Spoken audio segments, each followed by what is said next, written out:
welcome back to Living the Fine Life. I'm Narada Miller. And this is Shaheen Miller. Hey guys, welcome back to our channel. Today we're going to talk about how we met. So, how did we meet? How did we meet? How did we meet? Well, we met on Tinder. We met on Tinder, yeah. Psych! We did not meet on no Tinder. I'm rebuked. No, guys, we didn't meet in Tinder. Shaheen and I met in, which year was it? Let's see if he remembers. Let's see. Obviously 2011. It was 2011. Don't say obviously. Oh.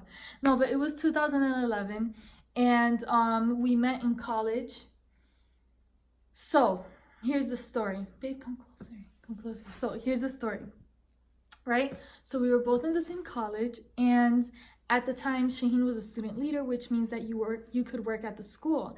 And he was stationed to work at a certain desk at in a building. And I had to pass by the same area to get to class. And him, being the greeter that he is, he would say, you know, hi, good morning, or almost like trying to start a conversation, but just like greeting. We'll leave it at that. But to me, it was super awkward at first because I had a boyfriend and I'm super respectful of that. I truly had a boyfriend and I'm very respectful of that. So I was like, oh my God, this is awkward. I'm not trying to talk to nobody, right? However, the following semester, because he had graduated, he wasn't working there anymore. Once you graduate the college, you can't work as a student leader. It's like a student program only. So then, sure enough, I was hired in a different department as a student leader. So I'm working there. And then there was it Facebook first or the party that they had? The party. The party, yes. So, interesting enough, I was now single by this time. At the club. At the club. Oh yeah, we met at the club. So now I was single at the time of the student leader. It was like this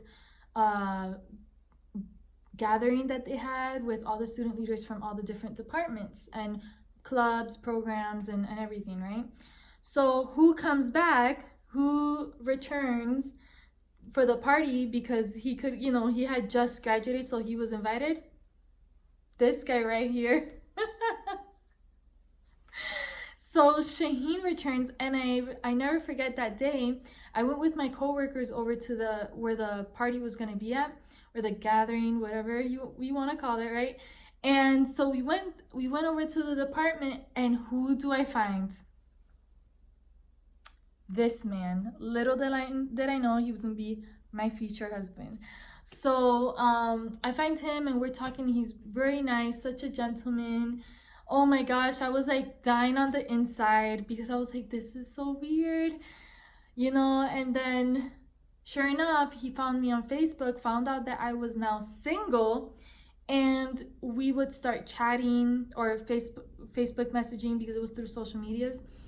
We were messaging like every single day. I remember at the time I didn't have internet at home, and I would stay later in school. I would stay at a computer lab, and I'll do my homework, and then it was just messaging him the whole time because we did not exchange numbers for a very long time. It was purely messaging. After, you don't remember? Did I get your number at the party? No, you didn't. Guys, every time we tell this story, he is convinced that he got my number at the party. I did get your number. I do not give out my number the first time I interact with you. But that wasn't the unless first time. You're, you know, a female girl.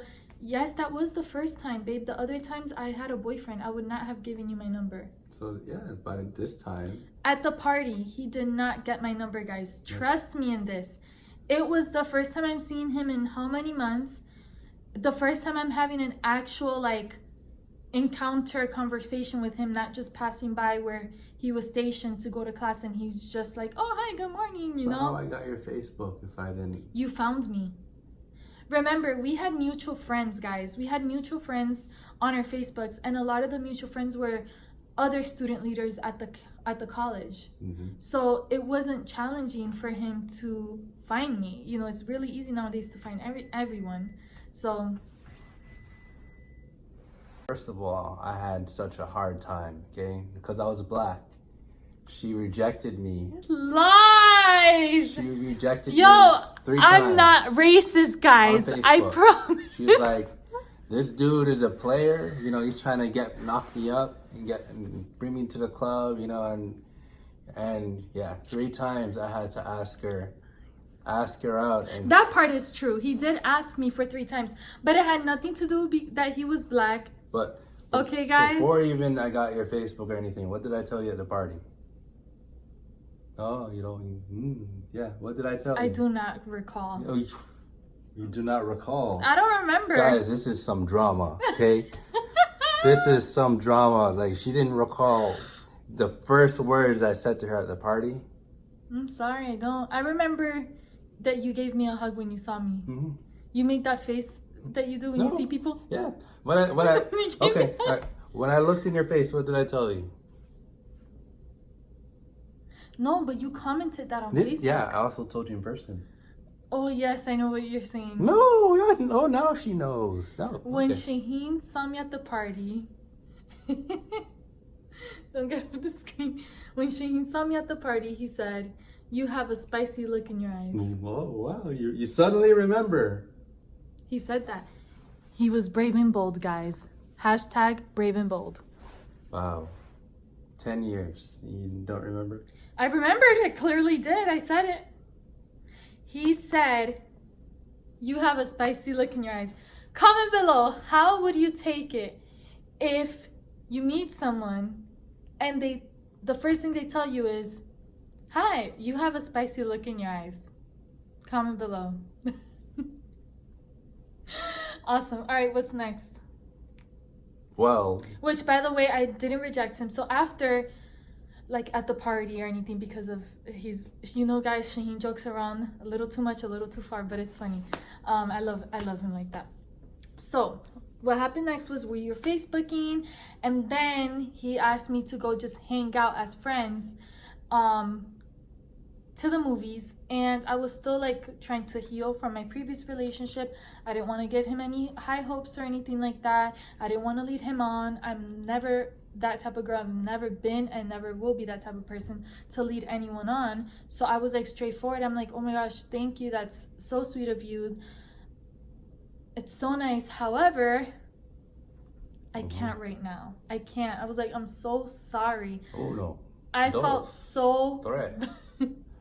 Guys, I genuinely felt bad. I really did, but I couldn't do that to him because just because he's cool and just to go have fun, I wasn't gonna go out with him for that. That to me, it's like I'm using him, and I knew that it wasn't just gonna be as friends. It could potentially be something else, so I wanted to protect that from the beginning.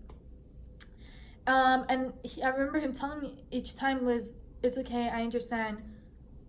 I'll wait." And I remember he said, "I'm a patient man." So I was like, "Okay, yeah, let's see how patient you are." Remember, I'm just getting to know Shaheen. So then, 2 weeks later, what did you ask me? If you wanted to have a drink. No. Shaheen, stop All right. playing. I asked you out on a date. Yes, he asked me again 2 weeks later. And again, I said, I didn't like bluntly say no. I was just like, "I'm sorry, I can't."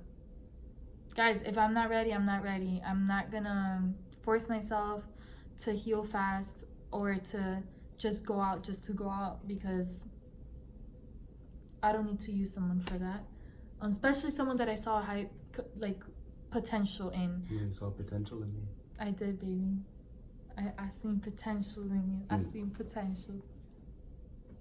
So then after that, again, he said, "Oh, it's okay, no worries, I understand. I'm a patient man." And I'm like, "Oh my God, he keeps saying that." But it's so true. Now, let me let you know, during the periods of time that he was waiting, you know, between the gaps of time, between every time he asked me, he never brought it up. He never pressured me, and he never stopped talking to me. And I loved that. I was like, wow, he is truly patient. I didn't feel pressured. I didn't feel like bad. I didn't feel him hovering over, and I truly appreciated that. Then sure enough, 2 weeks, what was you in 2 weeks? I don't know, but a few weeks later, he then asked me again, and what did I say? He said, sure, but I need to carry my chaperone because I don't trust you. So it was we had a third wheel. Because, you know. Babe, please. Okay, she said yes. I said yes. Yes, I said yes. So I said yes. I was okay, I'll go. And then I typed sure, like I would love to, you know. And our first date is for a whole nother video. But that is how Shaheen and I met. We met at college. I think it was destiny and God's purpose, because prior to going to that college, I was going to go to a different college. And my senior year in high school, I had totally other plans on where I was going to go and how my life was going to be. And then I really paused and stopped and thought about it. Guys, I was like, I need to pray. So I never forget that time I prayed in my room. And then the Lord just when you submit your plans to the Lord, He knows what's best for your life. He knows what He has in store for you. And He made a way, and everything just shifted. And I ended up going to the school I never thought I was going to go to. And sure enough, it's because I was going to not only get my degree there, but meet my future husband.